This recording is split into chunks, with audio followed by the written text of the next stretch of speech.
जो चारों तरफ आवरण के रूप में जो शिक्षक बैठे हैं, मैं उनको भी सादर प्रणाम वंदन करता हूं। आप सभी के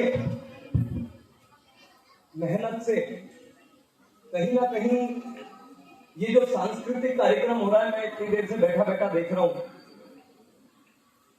उसको धरातल पर उतारना और इस नई पीढ़ी को गढ़ना, ये जो काली मिट्टी आपके सामने बैठी है, इसको निर्माण कर मैं आज से पहले डंबल का उपयोग ही समझता था कि ये बॉडी बनाने के काम में आता है।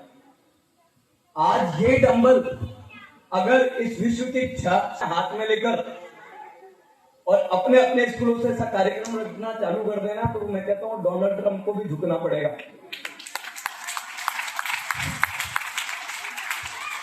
अब तो हमारे देश की स्थिति 47 से लेकर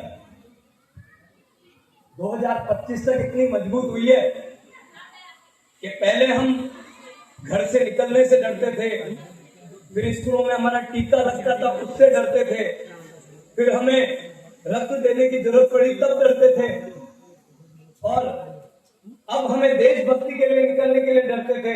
तो 2025 तक ये तो तय हो गया कि प्रत्येक भारत का बच्चा भारत माता की जय बोलेगा। बोलेगा कि नहीं बोलेगा? तो भारत का बच्चा भारत माता की जय बोलेगा। भारत का बच्चा भारत माता की जय बोलेगा। मैं मंच पे विराजमान यहाँ के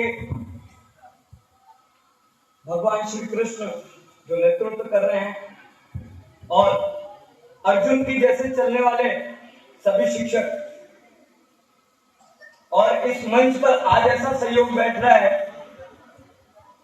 कि गोवर्धन जी भी यहाँ हैं और बंसी जी भी यहाँ हैं। तो बंसी वाले की ऐसा सहयोग श्री कृष्ण की जन्माष्टमी पे बनने को मिल रहा है।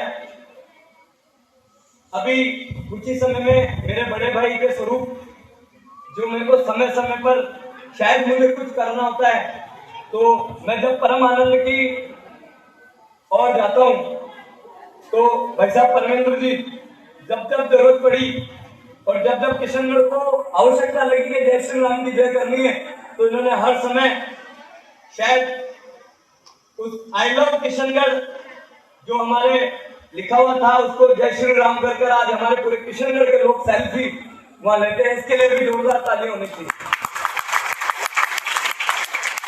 फिर समय समय पे आप लोगों के पास आने के लिए हनुमान की जरूरत होती है ना, तो यहाँ के मंडल अध्यक्ष जी और खलील भाई साहब, इन दोनों का मतलब जब भी वो कहते ना, वो हनुमान जी ऐसे थे जिनको पेट्रोल की भी जरूरत नहीं पड़ी, बस रावण के अहंकार में उनके पूंछ में आग लगाई और पूरी लंका जला दी थी। पेट्रोल की जरूरत पड़ी थी क्या?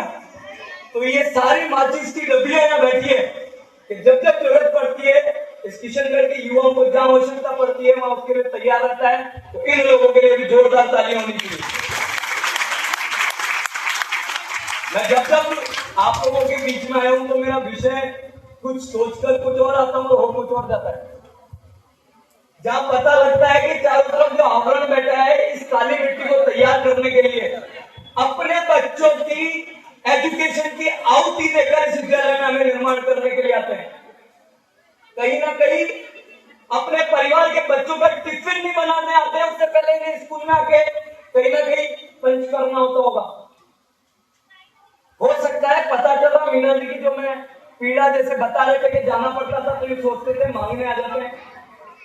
मैं उस मांगने के भाव पर कहता हूं कि मांगने तो एक व्यक्ति गया था, एक भामाशाह के पास, जब ये देश आजाद हो रहा था तब गया, तो उस भामाशाह ने चप्पल फेंके उनके ऊपर मांगने आ गए। वो वहां गए, ये उस समय की बात बता रहा हूं जब हमारे ऋषि मुनि थे, और उसके तत्पश्चात का जो समय था कि हमारे देश में एजुकेशन को जरूरत थी, तो बिरला जी और जैसे जो बड़े बड़े भामाशाह थे उन्होंने हमें सहयोग किया। मैं और छोटी सी घटना आपको बता रहा हूँ, जैसे कि हमें सुनने को मिला, उन्होंने कहा कि आगे मांगने तो चप्पल उतार के मांगी, वो ऐसे लोग